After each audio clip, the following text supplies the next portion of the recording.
Hello, hello. Welcome back to another episode of the It Starts With You podcast. I am so grateful to have you here.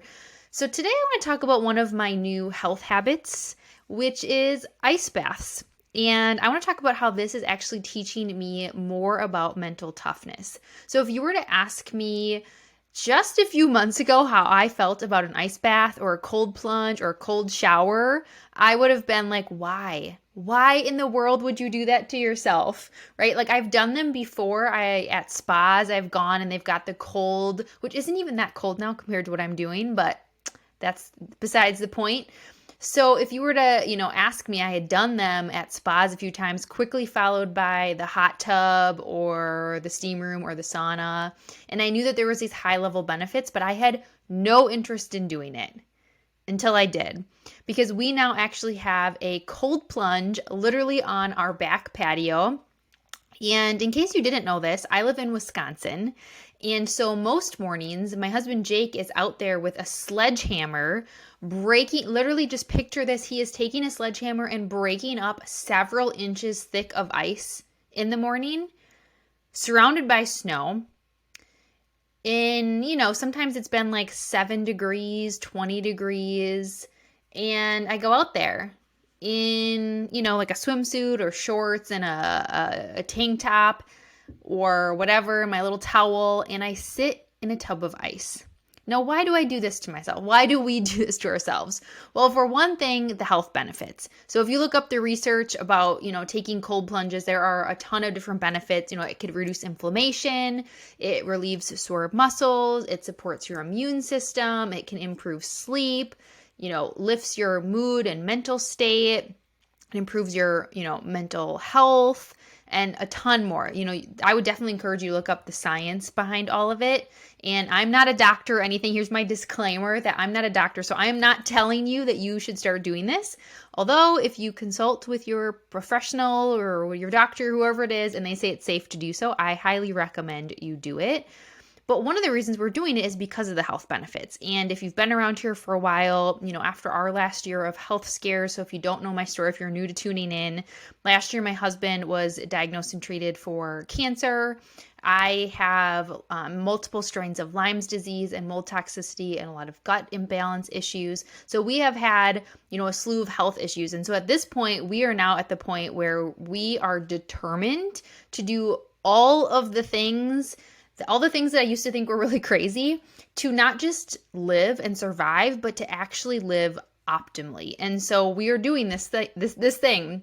And I'll let you read up on, all the physical benefits and determine if it's right for you.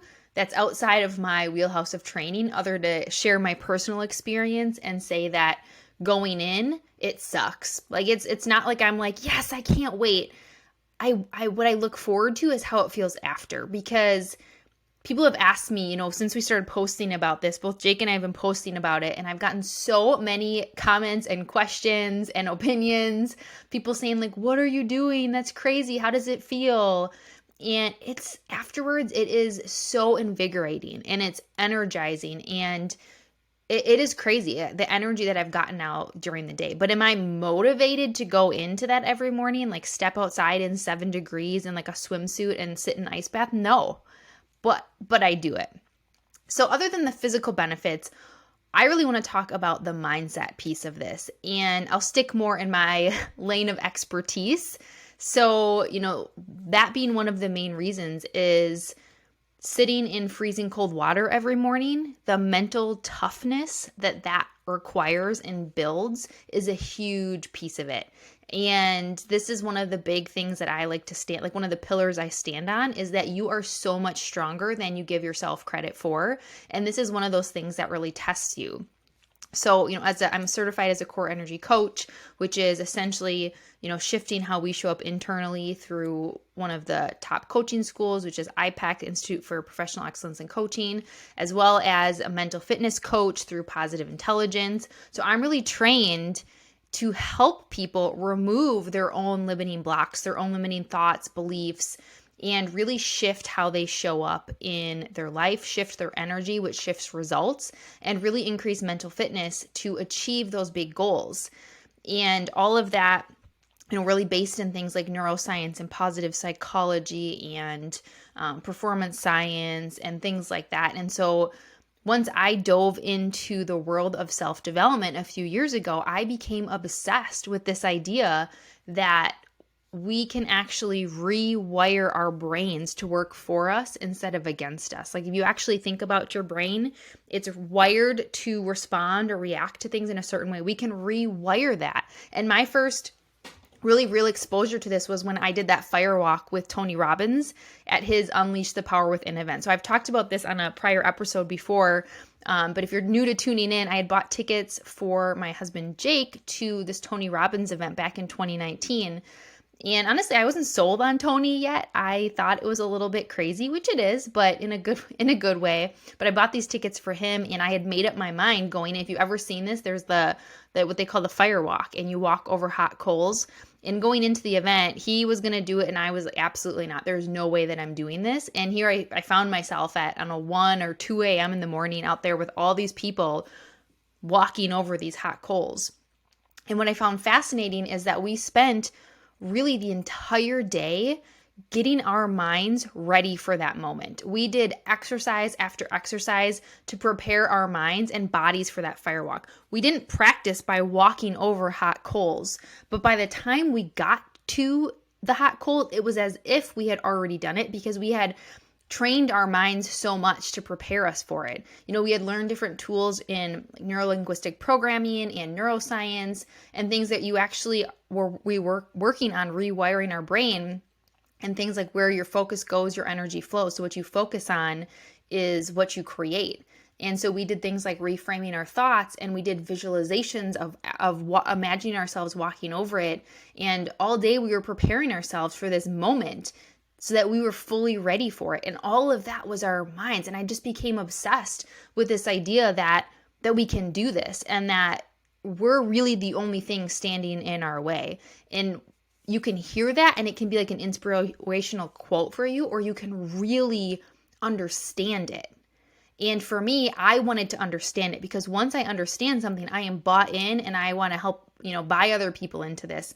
It wasn't just this inspirational quote that you can do anything. It truly was that you can change the makeup of your brain, and that we are capable of so much more than we give ourselves credit for. And that's the thing I always say, like if I could shake someone and tell them something, it would be this, that you are capable of so much more than you give yourself credit for. And so I dove into that world of coaching and, based in these principles and in mental fitness. And like I mentioned, things that really trained in the brain and positive psychology, neuroscience, cognitive behavior. And that at the root of all of that is that we're able to rewire our brains to work for us instead of against us. And there's a couple of books that I recommend. I love to recommend books on here. Make sure you let me know. I'm always open to feedback. Do you love when I share other resources with you?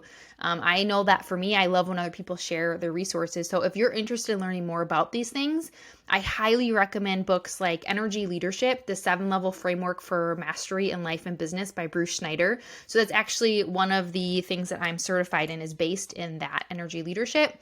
And then the other one is Positive Intelligence. This is why only 20% of teams and individuals achieve their true potential and how you can achieve yours by Shirzad Chamine.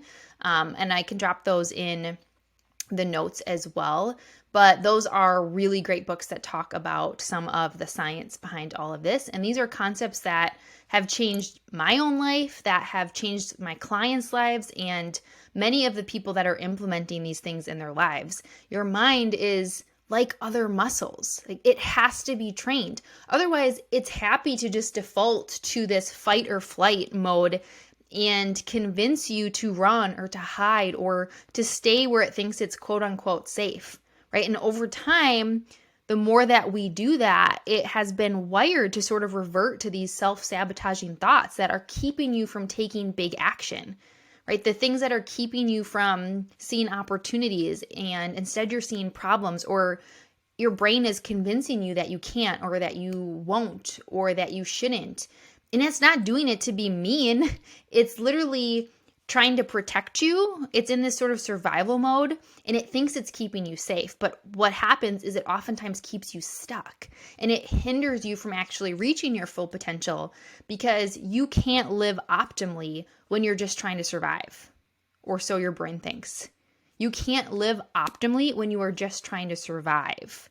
So we have to train our brain. You can train your brain to know that you're not just surviving and actually rewire it. Like if you want to do that big scary thing, if you want to achieve the things that you haven't, if you want to reach your full potential in your life and in your career, you have to work on your mental fitness. And I always talk about this whenever I'm, talking to people about coaching and things like that. Yes, strategy can be important in learning external strategies on how to, speak with confidence and how to put yourself out there and all of those things. But it has to start internally first. You have to get to the root first.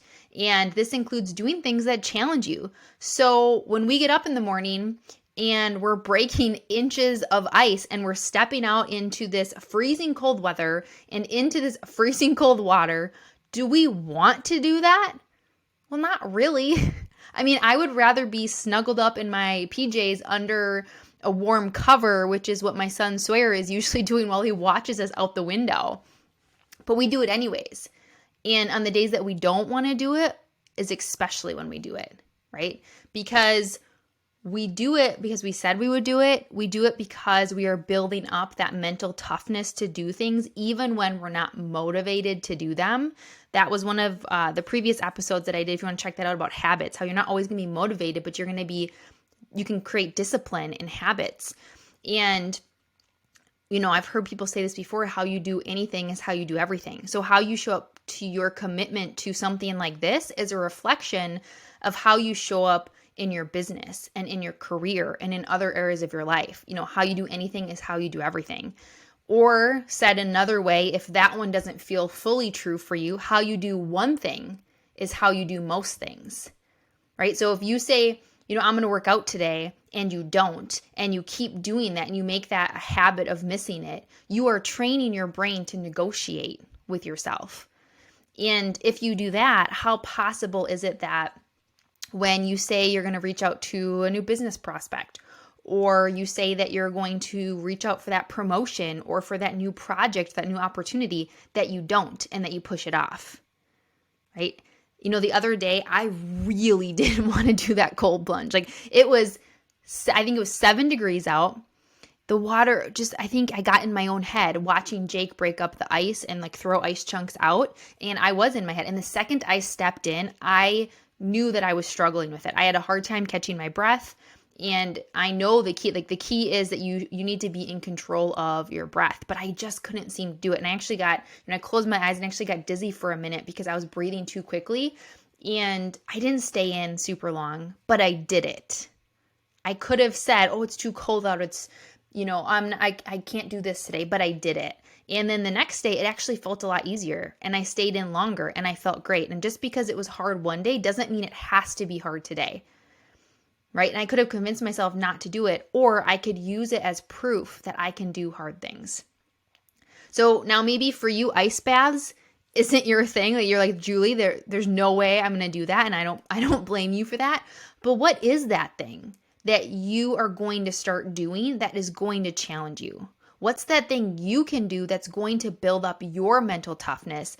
And what can you start implementing that will strengthen your own mental toughness and will transfer into other areas of your life, right? Because I always say it's, when you're looking at building up your mental fitness, it's just like physical fitness, right? And one of the things that I do with my clients is when we're working on their mental fitness, it's just like you would your physical fitness. And if you wanted to lift heavier, you would need to start with, let's say, the 5s and then build up to the 8s. If you wanted to run faster, you would need to start and then slowly increase your speed or your distance. And it's the same thing with your mental fitness. If you want to do things you've never done, you need to strengthen the muscles and start implementing things that you've never done in order to get those results that you've never had, but you so desire.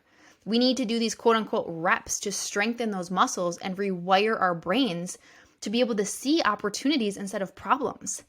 So some things that you can start to do is put yourself in those challenging situations. Notice when you're in this self-sabotage or this negative space. You have to be aware of it first. Do these mental fitness reps. Draw your attention to your senses. What a mental fitness rep is you draw your attentions to your senses. So what happens is when you're sort of in self-sabotage or fight or flight, you're stuck in this left side of your brain. It's like this fight or flight and survival. So what you can do is these reps where you are drawing your attention to your senses, things like taking deep breaths, taking a walk, moving your body. And what you're doing is you're actually activating the right side of your brain, which allows you to see opportunities, it allows you to think creatively, and it allows you to get out of that sort of tunnel vision that we can get stuck in self-sabotage.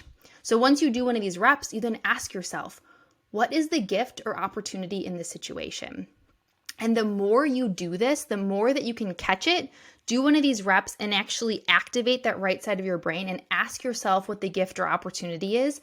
The more that you actually create new neural connections in your brain so that when you are challenged, you can more easily access solutions versus be stuck in the problems. And that's how you build up those mental muscles. I think this is fascinating that you can actually rewire your brain by doing this. So I'm going to challenge you to start doing these mental fitness reps. Become aware of when you notice that negative emotion. A lot of this is coming from the research on positive intelligence.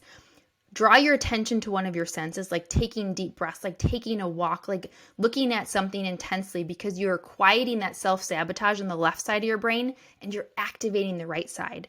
And then ask yourself, what is the gift or opportunity here? And notice how you can move forward with more resilience into that situation. So actually, one of my signature talks is on this. So when I am a keynote speaker, and one of my most requested talks is how to activate your success mindset.